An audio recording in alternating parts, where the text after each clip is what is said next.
Please like and subscribe to Islamic channel and hit the bell icon to get all my new videos notification. अस्सलामुअलैकुम, मैं हूँ Muneeza Parveen. Welcome back to Islamic channel. आज की story का नाम है एक अनोखी दास्तान। आज उसकी शादी थी, लेकिन वो ये शादी करना नहीं चाहती थी। वो जिससे मोहब्बत करती थी उसी से ही शादी करना चाहती थी। वो घर से भागने का मुकम्मल इंतज़ाम कर चुकी थी, अपना सारा सामान पैक कर चुकी थी, लेकिन उस वक्त वो कमरे में अकेली नहीं थी। उसकी अम्मी भी इसके पास बैठी थी और वो बड़ी शिद्दत से अपनी अम्मी के जाने का इंतज़ार कर रही थी। निकाह में थोड़ा ही वक्त रह गया था और निकाह के बंधन से पहले पहले ही उस घर से निकल जाना चाहती थी। शहजाद नाम के लड़के के साथ उसके वालिदैन ने उसकी शादी तय कर दिया। हालांकि उसने काफ़ी इनकार भी किया, लेकिन उसकी न सुनी गई। क्या हुआ ईमान पुत्र, तुम कुछ परेशान लग रही हो? उसकी माँ ने उसके गाल छूकर पूछा। नहीं अम्मी, मैं बिल्कुल ठीक हूँ, मैं क्यों परेशान होंगी? उसने निगाहें चुरा कर कहा। हाँ पुत्र, और ऐसे दिन उदास नहीं होते। देखो कितनी खूबसूरत चेहरे की क्या हालत बना रखी है, सारा मेकअप ख़राब हो रहा है। मैं जानती हूँ तुम उदास हो, शादी वाले दिन थोड़ा हर लड़की उदास होती है। मैं खुद भी 4 दिन तक रोती रही। उसे अपनी अम्मी की बातें ज़िंदगी में कभी इतनी बुरी नहीं लगी थी जितनी उसे उस वक्त लग रही थी। वो चाहती थी किसी तरह भी उसकी अम्मी कमरे से बाहर जाए और वो कमरे की पिछली खिड़की से भागकर उस अजाब से छुटकारा पाले और हमेशा हमेशा के लिए अपनी मोहब्बत की आगोश में चली जाए। अम्मी, मैं कुछ देर सोना चाहती हूँ। कैसी बातें कर रही हो? निकाह में सिर्फ 10 मिनट बाकी हैं और तुम्हें सोने की पड़ी है। निकाह के बाद अपने घर जाकर आराम से सो जाना, लोग क्या कहेंगे? उसकी अम्मी प्यार से बोली। या अल्लाह, प्लीज़ मेरी मदद करें। मैं इस काले कलूटे शहजाद के साथ अपनी शादी ज़िंदगी नहीं गुजार सकती। प्लीज़ मुझे यहाँ से निकलने का कोई रास्ता दिखाएं। उसने बेआवाज़ खुदा को पुकारा। अम्मी, आपको लोगों की पड़ी है, मेरी नहीं। मैं सिर्फ 10 मिनट सोऊंगी, प्लीज़, मेरे सर में बहुत दर्द है। उसने सर पकड़कर एक आह निकाली। अच्छा तो लेट जा, मैं तेरे सर दबा देती हूँ। नहीं अम्मी, प्लीज़ आप जाएं, मैं 2 मिनट सोऊंगी तो अपने आप ठीक हो जाएगा सर दर्द। वो जज कर बोली। ठीक है, लेकिन मैं सिर्फ 2 मिनट, ज़्यादा मत सोना, समझी? उसकी अम्मी जब जाने लगी तो उसने उनका हाथ पकड़ लिया और रोते हुए उनके गले लगी। अम्मी, हो सके तो अपनी बेटी को माफ़ कर देना। मैं आज बहुत बड़ी गलती करने जा रही हूँ। अगर मैं दिल के हाथों मजबूर न होती तो कभी आप लोगों का तमाशा न बनाती, लेकिन दिल के आगे मेरी खुद की भी नहीं चलती। उसने दिल ही दिल में अपनी अम्मी को मुखातिब किया। अरे ना रोते बेटा। नहीं पुत्र, सारा मेकअप ख़राब हो रहा है। 5,000 दिए हैं इस कमबख्त पार्लर वाली को, अब बार बार कौन दे ऐसे पैसे? वो रोते हुए मुस्कुरा दी। उसकी अम्मी दुपट्टे से अपने आंसू पोंछते हुए कमरे से बाहर निकल गईं। उसने एक ठंडी सांस खारिज की और भागते हुए जाकर दरवाज़ा बंद कर दिया और फिर उसी रफ्तार से बेड के नीचे से उसने अपना वो छोटा सा बैग निकाला जिससे वो कल रात से ही तैयार कर चुकी थी।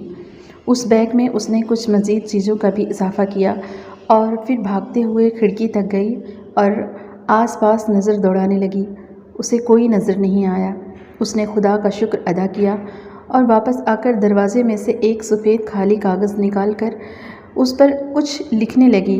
लिखते वक्त उसकी आंखों से आंसू भी बह रहे थे, मगर वो आंसुओं को अपने हाथों से बार बार पीछे ढकेल रही थी। ख़त लिखकर उसने 1 सेकंड में उसे तह कर दिया और वहीं उस दरवाज़े पर रख दिया और ख़त के ऊपर फूलों वाला खूबसूरत गुलदान रख दिया ताकि हवा उसे उड़ा ना ले जाए। बैग उठाकर वो भागते हुए खिड़की तक गई और एक आखिरी बार मुड़कर उसने अपने कमरे को देखा जहां उसने अपनी पूरी ज़िंदगी गुजारी थी, लेकिन अब एक पल में ही सब कुछ छोड़ रही थी। उसने बड़ी मोहब्बत से दीवार पर लगी अपनी अम्मी अब्बू की तस्वीर को देखा। उसकी आंखों से एक बार फिर आंसू रवा हो गए।